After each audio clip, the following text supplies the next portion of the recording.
Assalamualaikum warahmatullahi wabarakatuh.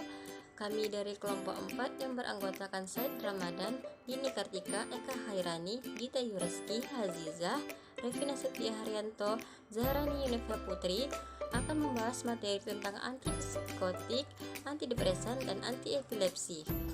Baiklah, di sini saya akan menjelaskan materi tentang antipsikotik. Antipsikotik adalah obat yang digunakan untuk menangani berbagai macam gangguan psikotis seperti bipolar, mania, gangguan waham, dan yang paling sering adalah skizofrenia. Manfaat dari antipsikotik yaitu untuk mengendalikan dan mengurangi gejala psikotis yang bisa dialami oleh penderita gangguan mental. Terdapat 2 jenis golongan antipsikotik. Yang pertama yaitu antipsikotik topikal.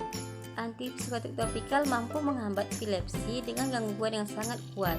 Meskipun demikian, obat ini menimbulkan efek samping yang cukup serius pada otak dan saraf. Contoh obat dari antipsikotik topikal yaitu ada quetiapin dengan merek dagang Qpin, quetiapin fumarate, Quitvel, Seroquel, Seroquel XR, dan Seroquin XR. Yang kedua ada aripiprazol dengan merek dagang Abilify Dismel, Abilify Maintena, Abilify Oral Solution, Abilify Tablet, Arinia, Aripiprazol, Ariski, Afram, Zipren, dan Zonia. Yang kedua ada antipsikotik atipikal. Obat antipsikotik golongan kedua bekerja dengan berikatan pada reseptor serotin 2A dan dopamin sehingga efektif juga untuk gejala negatif.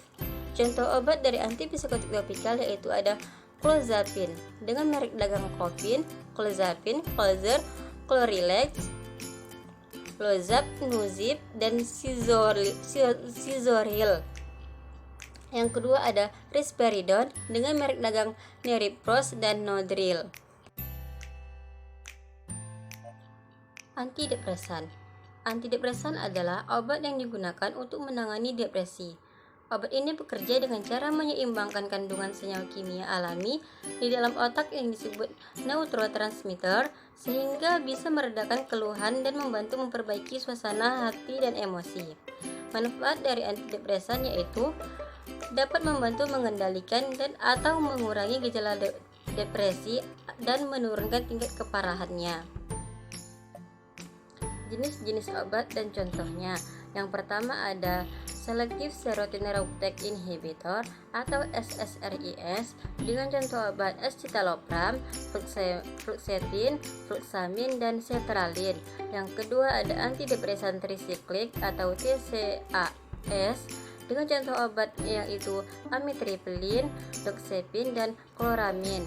Yang ketiga ada serotonin norepinephrine reuptake inhibitor atau SNRIs dengan contoh obatnya yaitu duloxetine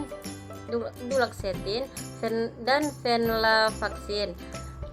Yang keempat ada monoamine oxide inhibitor atau MAOIs dengan contoh obat isokarbozid, phenelzine, transliforamin, dan seleginil. Yang kelima ada antidepresan atipikal dengan contoh obatnya bupropion dan mirtazapine. Efek samping dan bahaya antidepresan. Antidepresan dapat menyebabkan efek samping yang berbeda-beda, tergantung dari karakteristik masing-masing obat dan kondisi penggunaannya. Contoh beberapa efek samping yaitu mual, pusing, agitasi, berat badan menambah, hilang hasrat seksual, kelelahan, gelisah, sulit tidur, insomnia, dan mengantuk. Itu salah satu dari efek samping dari antidepresan. Epilepsi. Epilepsi didefinisikan sebagai kejadian berulang-ulang secara tiba-tiba yang ditandai oleh kejang dengan kompleks gejala yang heterogen.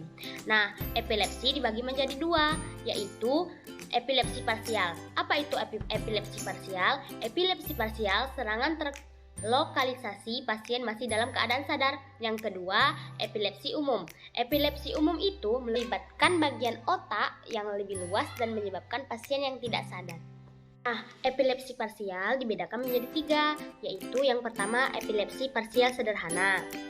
Yang kedua, epilepsi parsial kompleks. Dan yang ketiga, epilepsi parsial yang mendadak mendahului epilepsi tonik-klonik. Nah, lanjut ke pembagian epilepsi umum. Epilepsi umum dibagi menjadi dua. Yang pertama, epilepsi tonik-klonik. Dan yang kedua, epilepsi absence atau petilmal. Contoh obat antiepilepsi: asam valproat, carbamazepin, lamtrigin, clobazam, levetiracetam, dan topiramate. Beberapa efek samping obat antiepilepsi yang tergolong ringan diantaranya: yang pertama, kenaikan berat badan, pusing, lemas, penurunan kepadatan tulang, daya ingat berkurang, bicara tidak lancar, hilangnya koordinasi gerakan ruang kulit. Demikianlah presentasi dari kelompok 5 yang berjudul antipsikotik, antidepresan, dan antiepilepsi. Sekian dari kami. Assalamualaikum warahmatullahi wabarakatuh.